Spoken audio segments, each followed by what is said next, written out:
ให้ดูนี้ศรัทธาอันชีวาเรามอบไว้ให้ประเท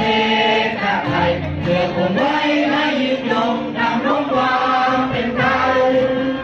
ความสวัยใจลงคงอยู่คู่แผ่นดินเราไทยชาติเกิดที่ใด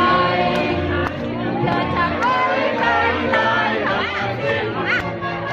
รักธรรมนูญผู้ไทยเรานั้นเป็นอาชีพ